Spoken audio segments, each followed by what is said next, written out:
Bienvenidos y bienvenidas a una nueva edición de Mapa Constituyente, este espacio colaborativo entre Mi Voz, Súbela, Ladera Sur y The Clinic para entregarles todas las coordenadas para que no se pierdan cuando estudien ese borrador constitucional. En este episodio, como siempre, me acompaña José María del Pino. ¿Qué tal, José? Hola Maca, ¿cómo estás? Y bienvenidas y bienvenidos todos nuevamente en esta serie de programas donde abordaremos distintos temas que usted va a tener que estudiar en profundidad para poder hacer su voto informado el próximo 4 de septiembre en el plebiscito constitucional, donde les recordamos que el voto va a ser obligatorio y que podrían incluso recibir multas si es que deciden no concurrir a votar. Tenemos un deber como chilenos el próximo 4 de septiembre. El capítulo de hoy sobre derechos sociales, quizás el corazón, aquello que detonó el estallido social y la posterior vía constitucional que se ha encontrado para darle solución. Y hoy vamos a hablar, Maca, de salud, de educación y también de vivienda. Así es, y para hacerlo en este capítulo sobre los derechos sociales, estamos ya acompañados por dos académicos expertos en el tema. Está aquí con nosotros la académica de la Facultad de Derecho de la Universidad Diego Portales y de la Universidad Alberto Hurtado. Además, ella es directora de Políticas Nacionales y Marco Regulatorio de Lidera Mujer, abogada de la Universidad Católica de la Santísima Concepción, magíster en Derecho Constitucional y doctora en Derecho por la Pontificia Universidad Católica de Chile. Es también doctora en Estado de Derecho y Gobernanza Global por la Universidad de Salamanca. Ella es Leslie Sánchez. ¿Qué tal, Leslie? Muchas gracias por estar con nosotros. Muy bien, muchas gracias por la invitación. Y junto a ella está el académico de la Facultad de Derecho de la Universidad Central, licenciado en Derecho por las Universidades Católica de Chile y también Complutense de Madrid, magíster en Ciencias Políticas y Derecho Internacional Público por la Universidad de Bonn en Alemania, el ex diputado, ex subsecretario general de Gobierno, general de la Presidencia y de Relaciones Exteriores de distintos gobiernos entre 1998 y el 2018. Él es el profesor Edgardo Riveros. ¿Qué tal, Edgardo? Gracias por estar con nosotros. Un placer saludarlas y muchas gracias también por la invitación. José. Vamos a empezar de inmediato. Me voy a volcar ahora sobre ustedes, que son los protagonistas de este debate, para que empecemos a hablar sobre los derechos sociales. Y sin duda alguna, este país ha estado históricamente construido con sistemas públicos y también sistemas privados que han cubierto esos derechos sociales. Por eso no es menor que, por ejemplo, el derecho de la salud, el número de afiliados hoy en ISAPRE, que paga su ISAPRE en parte con el 7% de su cotización obligatoria, pregunte cómo lo va a hacer si quiere seguir atendiéndose en una clínica privada. Y quiero partir contigo, Leslie. En este nuevo Sistema Nacional de Salud que propone la Convención en su borrador, ¿qué rol juegan los privados y cómo una persona que quiera atenderse en una clínica privada va a tener que hacerlo? Mira, yo creo que siempre es muy bueno partir señalando como el origen de por qué el catálogo de derechos fundamentales se vuelve tan relevante. Sabemos que fue una demanda constante y que se expresó con fuerza en las calles de Chile, en general en todas las regiones, para el estallido social, porque ahí estaba, como tú bien dices, el núcleo del debate. El cómo se habían garantizado estos derechos o malamente garantizados, ¿cierto?, por el Estado. Pero eso se debía a una razón de origen, que era cuál es el deber que asume el Estado en respecto de estos derechos para con el ciudadano y la sociedad en su conjunto. Sabemos que se ha discutido bastante de si esta Constitución, la actual, la vigente, regula expresamente o no este Estado subsidiario, ¿cierto?, donde no se hace cargo en el fondo y deja en manos de los particulares la satisfacción de sus derechos y solo un subsidio viene a dar cobertura en algunas temáticas. Y el gran cambio de paradigma que trae este nuevo texto constitucional es que regula, ¿cierto?, y establece el Estado social y democrático de derecho. Entonces, lo que ocurre acá es que el Estado asume un compromiso y un deber distinto, no solo con el ciudadano en términos individuales o la ciudadana, sino que con el conjunto de la sociedad. Y es por eso que el catálogo de derechos entonces se vuelve tan importante, porque el Estado hoy está obligado o estaría obligado de aprobarse este texto a garantizar estos derechos de una manera diferente. Pero aquí también hay que ser claros y concretos con la ciudadanía. Este Estado social y democrático implica dos, digamos, grandes principios. Universalidad, que es lo que también interesa mucho y por eso la gente está muy expectante, porque estos derechos no se pueden otorgar a ciertos grupos sociales, sino que tienen que entregarse a la comunidad en su conjunto. Pero un principio es solidaridad. Esto significa que todos estos derechos sociales hay que financiarlos.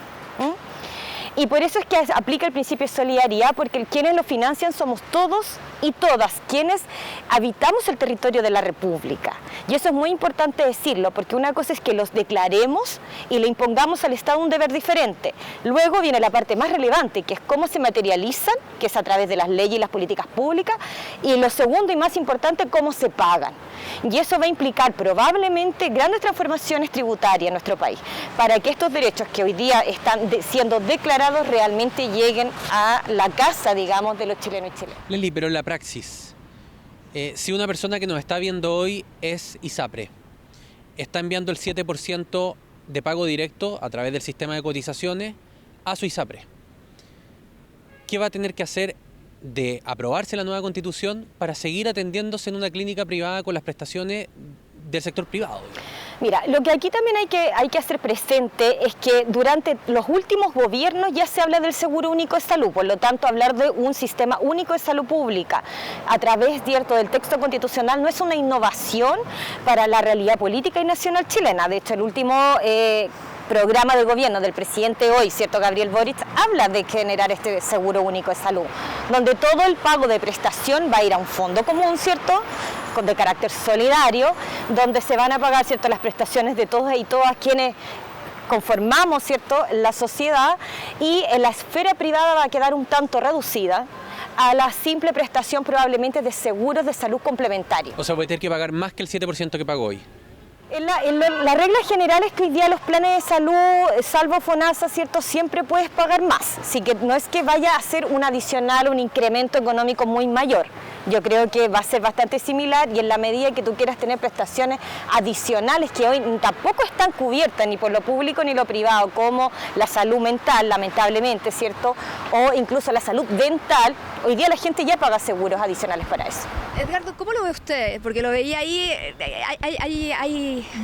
tenemos que aclarar que mucho de esto todavía la ley lo tiene que desarrollar, ¿no? Vamos a eso precisamente. Bueno, en primer lugar, efectivamente, el Estado de Chile, entre sus elementos de definición está el hecho de ser un Estado social y democrático de derecho, lo que introduce un elemento importante, que es el elemento solidaridad, que no está presente en muchos de los aspectos que tienen que ver con derechos sociales.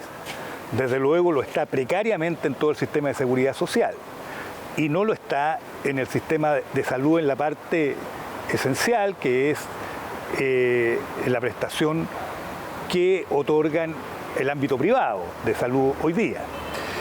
En este plano es importante tener presente que efectivamente esto queda entregado a la ley. El artículo pertinente que ha sido papel el aprobado profesor Maca, señala: el Sistema Nacional de Salud podrá estar integrado por prestadores públicos y privados. No se elimina la posibilidad de que estén los privados también en esa materia. Y luego agrega: la ley determinará los requisitos y procedimientos para que los prestadores privados puedan integrarse al Sistema Nacional de Salud. Vale decir, los prestadores privados no quedan fuera del Sistema Nacional de Salud, pueden integrarse a ese Sistema Nacional de Salud en la forma que de alguna manera ya estaba siendo expresado. Es decir, hay un 7% base de salud que es el pago obligatorio, ese va al Sistema Nacional de Salud, y si una persona quiere tener prestaciones adicionales, podrá contratar, por lo tanto, el ámbito privado para ello. ¿Qué es lo que ocurre hoy día, en realidad, en la práctica? Si las personas que nos están escuchando, muchas de ellas saben que al 7% obligatorio que pagan en la ISAPRE, muchos de ellos tienen que agregar algo más a la prima para poder ampliar la cobertura. O sea, eso no es un elemento del todo nuevo. Y también esto ha tenido un desarrollo. Cuando se aprobó el auge, bajo el gobierno del presidente Lagos, se trató de tener un fondo común de salud que hiciera más solidario el sistema. En ese momento no era un 7%, era un 2%, que fuera a un fondo común. Y eso fue rechazado por parte importante del espectro político de este país, que tenía además en el Senado las posibilidades de bloquear algunas de las iniciativas, de tal manera de que ese fondo, que en ese momento se iba a financiar con un 2% del 7%, no pudo concretarse. Ahora, bueno, se crea este fondo de salud. Pero por cierto que hay una parte importante que es aporte público.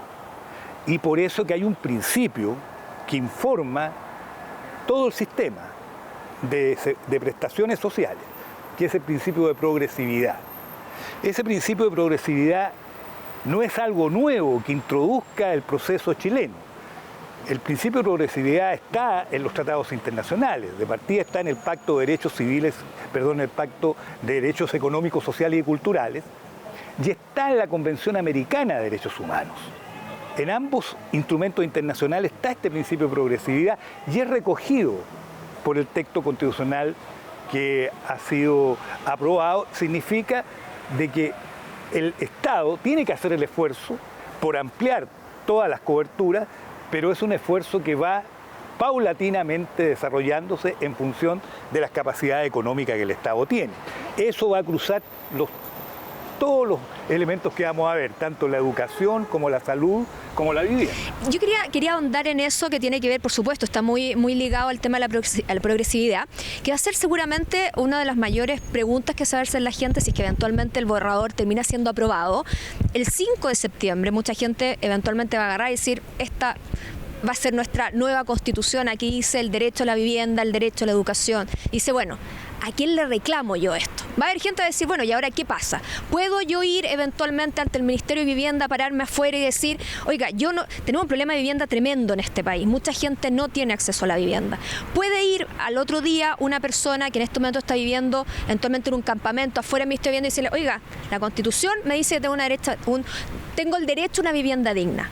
Usted démela, vamos a poder ir a reclamar al Ministerio de Vivienda o vamos a tener que ir a un tribunal de justicia, o simplemente la Constitución le indica un camino a seguir al Estado chileno sobre principios, que es exactamente la traducción de lo que va a estar en papel. Leslie. Mira, perfecto, y lo vamos a llevar, como tú dices, al derecho a la vivienda digna y adecuada, como dice el nuevo texto o la propuesta de texto, porque creo que esto grafica muy bien a través de ejemplos lo que está ocurriendo en Chile y hacia dónde va el camino.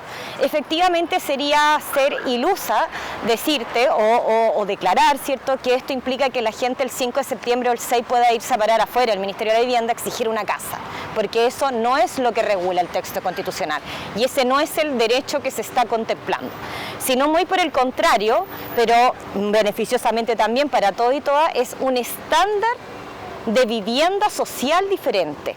¿Qué tenemos hoy? Dos caminos: personas que obtienen un subsidio habitacional, que es un papel, ¿cierto? No es más que eso.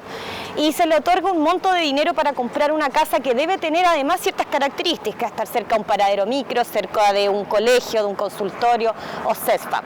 Ocurre que el monto que te entrega el Estado no es suficiente porque las casas hoy no tienen esos valores. La gente se queda finalmente con un subsidio que se vuelve, como te digo, letra muerta, porque con esa cantidad de dinero no logra adquirir una propiedad, o si llega a adquirirla, volvemos a los guetos de pobreza. Son zonas periféricas de la región metropolitana, habitualmente en comunas de rezago. De lo contrario, tenemos el caso en que el Estado entrega a un privado, ¿cierto?, una inmobiliaria que construye vivienda social. Y ya sabemos, ¿cierto?, que en esto la sociedad chilena y el Estado ha ido evolucionando desde las casas Copeva hasta las casas actuales que en alguna medida, ¿cierto?, siguen siendo quizás inadecuadas para la realidad de las familias chilenas, porque son viviendas pequeñas, que no consideran que quizás estas familias no tienen solo un hijo, sino que 2 o 3, ¿cierto?, y por lo tanto se vuelve inadecuada o poco digna para la realidad de las familias más vulnerables. Entonces, este mandato lo que hace es ponerle al Estado, ¿cierto?, un estándar diferente, tanto en el otorgar la construcción de esta vivienda social o en el subsidio habitacional. Va a tener que considerar que cuando esa persona vaya a materializar el derecho, esa vivienda sea digna y adecuada. Y yo voy a poder ir a reclamar al Tribunal de Justicia, o sea, yo podría demandar al Estado chileno ante un Tribunal de Justicia Nacional diciendo que no está respondiendo a un derecho que me da la Constitución. A ver, en principio, la regla general es que efectivamente hoy día se modifica, digamos, este recurso de protección que nosotros conocemos muy restrictivo solo a ciertos derechos, y hoy día tendríamos una acción proteccional bastante amplia. Esto implica que en la regla general, como te digo, tú puedes ir a reclamar a los tribunales. Ahora, el ir a reclamar no es automático. Yo tengo que poder acreditar en ese escrito, ¿cierto?, en ese recurso, cómo el Estado no me estaría cumpliendo, ¿cierto?, la garantía de ese derecho. Y hay cosas como, sabemos, lo que decía cierto el profesor, la gradualidad también económica, la sostenibilidad económica del Estado. O sea, pero mira, hay cosas que no, aunque tú las pidas, no se te van a conceder. Y disculpa que te interrumpa, pero uno puede revisar, y también trajimos nosotros torpedos profesores. O sea, yo no traje torpeo, traje la Constitución.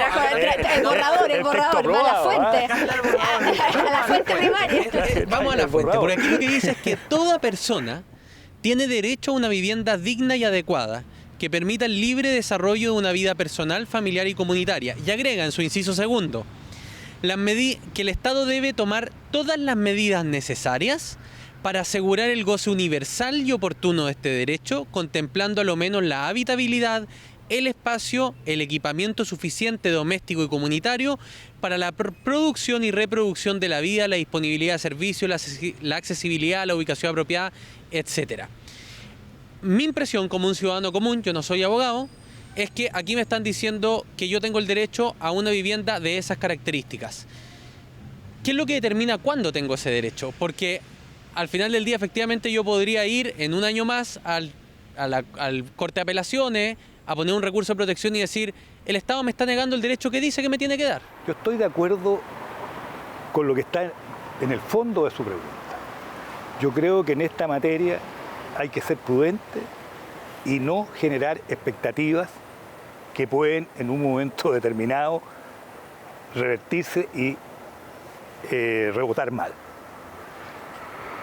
Yo personalmente creo que muchos de los artículos son demasiado reglamentarios. ¿A qué se refiere con eso? Me refiero a que tienen demasiados elementos, incluso demasiados adjetivos, cuando la Constitución debiera ser una norma marco, que deje a la ley la estructuración para los efectos más de coyuntura. Entonces, eso puede en un momento dado ser un elemento muy importante, muy significativo. Por eso yo en lo personal, solo respondo en lo personal, estoy esperando las normas transitorias. Porque las normas transitorias son las normas que van a aterrizar el texto definitivo de la Constitución. Y espero que sea un aterrizaje suave y realista. Pero usted está esperando que lo descremen. Usted está esperando que lo descremen. No es que lo descremen. O sea, que le quitan un poco no coloque usted elementos que yo no he dicho. Lo que yo estoy esperando es que efectivamente el proceso sea de la gradualidad que el Estado de Chile está en condiciones de poder responder a ello. Y no una lista que genere muchas ilusiones, por lo demás lo han dicho muchas personas, políticos, especialistas, que al final pueda rebotar mal, porque esto se puede judicializar, sí, se puede judicializar, porque desaparece el recurso de protección tal como hoy día lo conocemos. Si usted ve el artículo 443, habla de la acción de tutela de derechos fundamentales, que era a lo que se refería la profesora. Esta acción de tutela de derechos fundamentales es general. En el actual recurso de protección, el artículo 20 del actual texto constitucional dejaba fuera los derechos sociales. Hoy día no quedan fuera, quedan comprendidos. Por lo tanto, es posible de que se judicialice. Por eso le digo yo que el aterrizaje es muy importante. Y no se trata de un descreme, se trata de que el avión aterrice de manera suave y no abrupta, porque puede perder el tren de aterrizaje. Profesor, ¿y si las transitorias no tocan los derechos fundamentales? Bueno, yo estoy esperando el resultado y el proceso tal cual se lleve, porque en definitiva aquí estamos jugando. Tranquilo, lo que ocurre cuando uno hace televisión en vivo. Estamos jugando el futuro y estamos creando una norma que esperamos perdure por un tiempo largo. Entonces, por cierto que tenemos que ser en eso muy realistas y muy claros, de tal manera de que el punto central, le vuelvo a reiterar, es que, respondiendo a su pregunta, ¿va a poder judicializarse cosas que antes no eran judicializables? Sí, entre ellos los derechos sociales, porque el recurso de protección, como le digo, dejaba fuera una serie de derechos, entre ellos la vivienda, porque la vivienda como derecho no estaba contemplada en la Constitución. Ni siquiera la palabra vivienda estaba no estaba contemplada en la Constitución. El derecho a la educación no contemplaba el recurso de protección. Piense usted que sí lo contemplaba la libertad de enseñanza, eso lo contemplaba.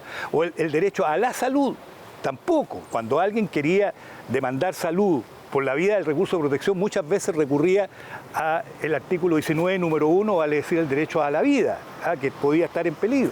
Entonces, todo esto hay que mirarlo en esa perspectiva, y yo, por lo menos, no solo desde el punto de vista académico, sino que también desde el punto de vista político, social, creo que hay que aterrizar adecuadamente todo esto que estamos hablando. Leslie, le quería preguntar, al principio hablábamos del rol de los privados, específicamente del tema de salud. Yo hacía un comentario que fue quizá uno de los temas más espinudos, que al final se dejó porque había una duda si se iba a permitir o no que prestadores privados pudieran estar en este sistema. Finalmente se permitió. Pero todavía quedan interrogantes, por ejemplo, en el tema de la educación. ¿Por qué pasamos de un Estado subsidiario, es decir, donde el privado tiene mucho más protagonismo, o de cierta manera el Estado le cede protagonismo al privado? En cambio, en este Estado social de derecho, el Estado se empodera mucho más o se le da muchísima más iniciativa. ¿Cómo queda el rol de los privados en esa área de los derechos a la educación, que es muy sensible para ciertos sectores políticos? A ver, una interpretación inicial podría decirse que el rol de los privados queda extremadamente reducido, ¿cierto? En general en la gama de derechos sociales. Pero lo concreto, lo que va a ocurrir en la práctica es que la misma gradualidad con la que se va a aplicar probablemente este texto constitucional, e incluso las normas que también contempla este texto de responsabilidad fiscal, ¿cierto? De todo este proceso paulatino donde el Estado también va a tener, como le digo, no solo que gastar los recursos en estos nuevos derechos, sino que generar los recursos para pagar esos derechos, probablemente nos va a implicar tener que convivir con los privados durante un tiempo, yo creo, bastante largo. Y por eso recojo un poco lo que dice mi colega, ¿cierto? Que plantea esta cosa de no generar sobreexpectativas, pero tampoco olvidemos que este contrato social, ¿cierto? Este nuevo pacto social nace y llega a este resultado a contrario de lo que quizás los académicos habríamos querido, que era una constitución breve, sumaria, cortita, ¿cierto? Rápida de comprender y de leer y de interpretar. Pero no es nuestra la voluntad la que debe primar ahí, sino que la voluntad de estos chilenos y chilenas que esperaban algo distinto. Y si se espera esto, nos gusta, ¿no? Digamos, a muchos del mundo de la academia, es lo que así el pueblo ha definido. Y eso, por eso es que se va a consultar, ¿cierto?, el 4 de septiembre.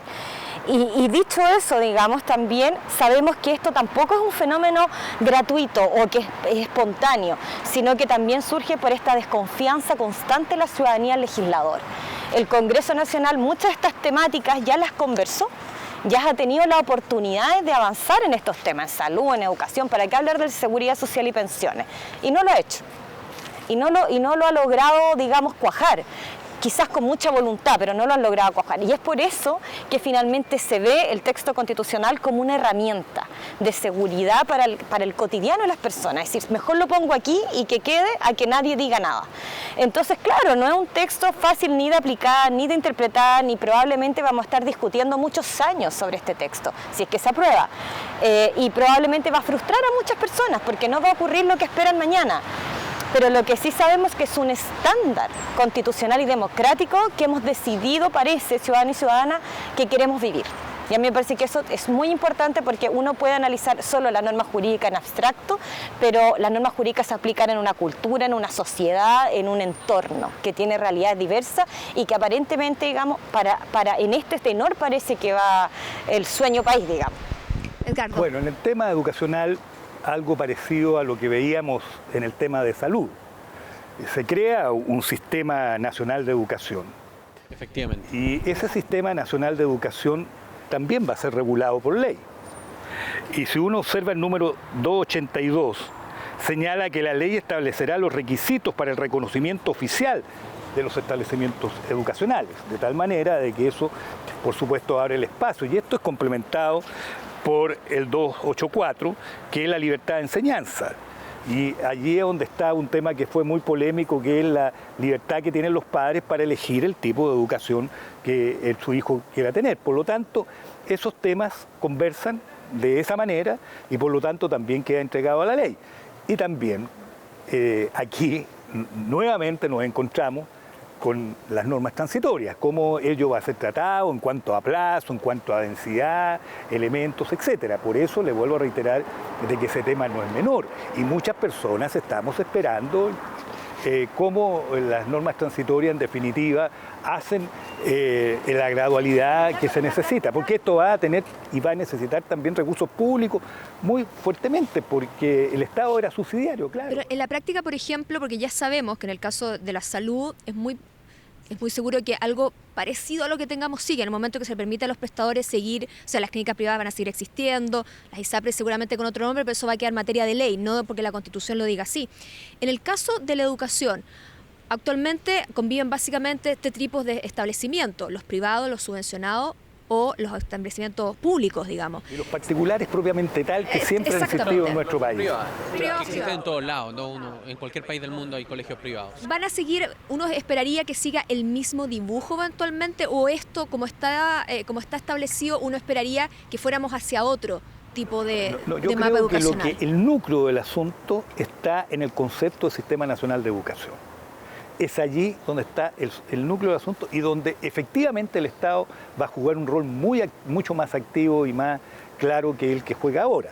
Pero, por supuesto que vamos a tener que esperar cómo esto se legisla, y por eso que es de esperar de que las legislaciones en estas materias sean prontas, porque hay que también resolver incertidumbres. Ahora, Edgardo, y perdón que crucemos tema, pero...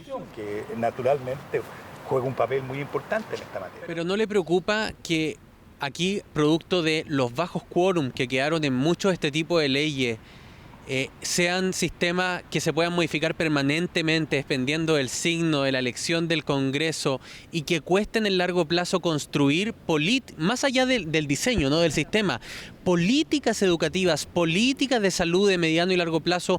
Porque podría venir el día de mañana un populismo, sea de izquierda o de derecha, con un Congreso a su favor y modificar completo el sistema por estos criterios.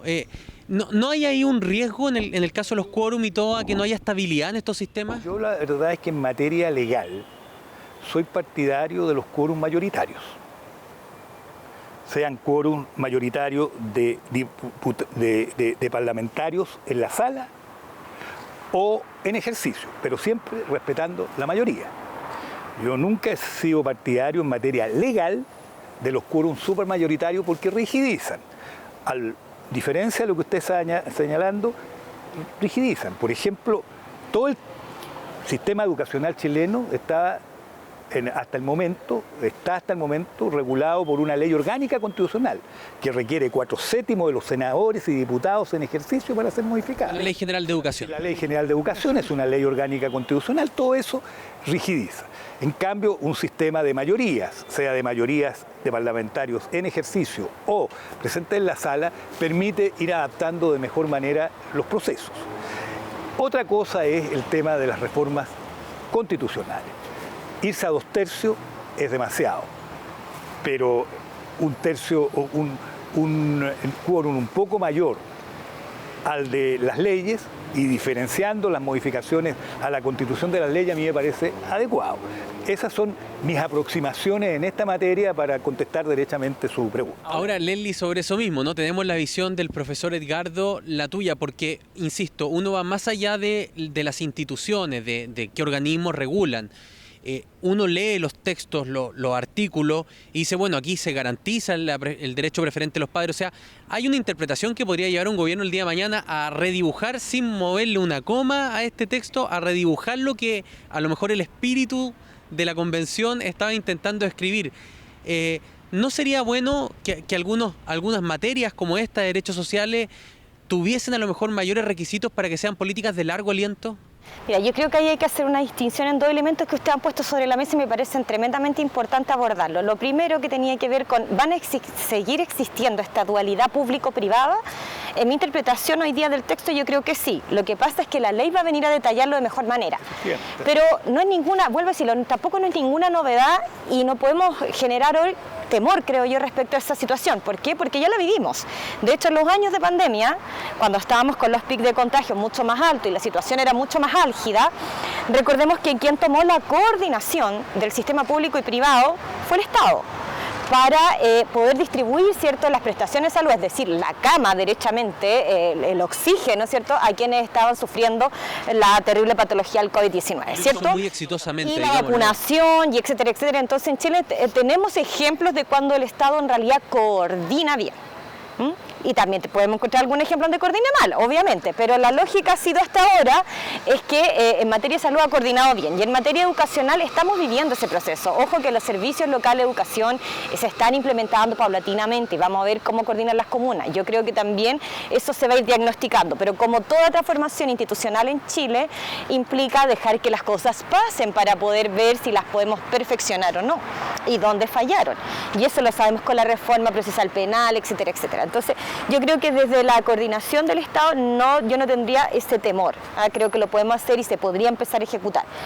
Desde la otra arista que tú me preguntabas, desde cómo se garantiza la estabilidad de estos cambios institucionales, yo creo, y en esto lo digo a título muy personal y muy responsablemente, si hay un espacio donde yo creo que quedaron zonas grises en el texto constitucional es el sistema político, en su completitud. Yo creo que el sistema político es el espacio institucional más relevante. Yo creo que acá a todo se le trató de dar esta categoría de el corazón de la Constitución. Lamentablemente sabemos que todo cuerpo tiene solo un corazón, y ese corazón realmente en las constituciones es el sistema político. Y yo creo que el tema de quórum sí es muy débil. ¿Y por qué lo es? Como tú dices, porque quedamos un poco a la deriva del ejecutivo de turno. Y ese ejecutivo de turno, mirando el contexto comparado, ¿cierto? Europa, Latinoamérica, puede ir un día hacia un populismo de izquierda o de derecha. Y eso es tremendamente peligroso. Y creo que allí también ocurrió lo mismo que he planteado hace unos minutos atrás. Esto es una constitución reactiva, que reaccionó y plasmó lo que no quería volver a ver. Y como tuvimos quórum supramayoritarios durante tantos años en Chile y fueron efectivamente una piedra de tope para ir a grandes transformaciones, es que yo siento que nos fuimos un poquito al otro extremo y dejamos quórum extremadamente débiles, donde hoy día incluso hipotéticamente, en un caso muy imaginario, en la Cámara de Diputados y Diputadas se podría aprobar una ley con 26 votos. Yo concuerdo absolutamente con la profesora Leslie, Es que el tema del sistema político es un punto, aunque nos salgamos un poco de lo que estamos observando, pero esto cruza todo, es algo que yo por lo menos lo veo con preocupación, porque tenemos un régimen presidencial por una parte y tenemos un sistema nuevo, un híbrido, que es este bicameralismo asimétrico. La verdad de las cosas es que yo creo que yo personalmente soy más partidario de un bicameralismo sin apellido. Porque además han habido aquí algunas situaciones que a uno le llama la atención que hayan estado en la discusión, ¿no? Cuando se enfrentaba el tema del Senado se hablaba de la Cámara de revisora, como si el Senado fuera siempre la Cámara revisora. La verdad es que en el sistema podía ser Cámara de Origen perfectamente. Ser Cámara de Origen perfectamente. Habían solo cuatro materias en las cuales había Cámara de Origen obligada. Fuera dos la Cámara de Diputados y dos el Senado. O tres la Cámara de Diputados, yo no sé. Pero eran contados con los dedos de una mano los que tenían Cámara de Origen obligada. Y las cámaras podían ser indistintamente de origen y revisora. Y aquí, en algún momento dado, se dio la sensación de que la Cámara revisora era la Cámara del Senado y que el Senado se paralizaban los proyectos. Yo fui diputado y sé claramente cómo jugaba el tema del bicameralismo. La verdad es que eso no es algo que yo me explique por qué tomó la disminución de la discusión y se plasmó en el texto constitucional que en algún momento a lo mejor es posible volver a revisar. Y me tomo las palabras aquí del profesor Edgardo para invitar también a nuestros auditores a ver, porque tenemos otro capítulo sobre sistema político, donde están puestas todas estas inquietudes que han dejado de manifiesto aquí nuestros dos especialistas con los que hemos conversado sobre los derechos sociales. Nosotros hacíamos el símil de que era el corazón porque de cierta manera es donde está el espíritu, ¿no? Quizá el sistema político debería ser como el cerebro, donde ahí si eso no funciona. Y el músculo también, ¿no? El músculo no sé dónde los pondríamos, quizá en otros derechos, por ahí hay, no sé, ahí tendríamos que hacer todo un análisis, ¿no? Por eso también yo voy a pasar otro aviso, que es un aviso más bien político. Yo sitúo todo este proceso más bien en el 15 de noviembre del año 2019 que en el 18 de octubre del año 2019. Porque el 18 de octubre fue un acto de mucha reacción y si nos quedamos con eso uno termina legislando desde la rabia, desde la reacción, como muy bien decía Leslie.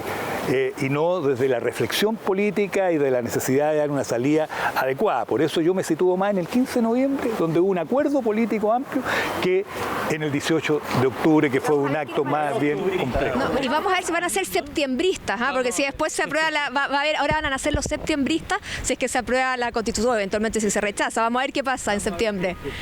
Profesores, a los dos, Leslie, Edgardo, muchísimas gracias por habernos acompañado en esta edición de Mapa Constituyente. Ha sido un placer. Para nosotros, yo creo, ¿no? Sí. Muchas gracias. Y a todos ustedes agradecerles haber estado junto a nosotros en este capítulo donde hablamos sobre derechos sociales. Tienes que estar atento, es una temporada de distintos temas para que tu voto el próximo 4 de septiembre sea un voto informado. Esta es la alianza de medios entre Súbela, Mi Voz, Ladera Azul y The Clinic, que les lleva a ustedes Mapa Constituyente. Nos vemos en el próximo capítulo.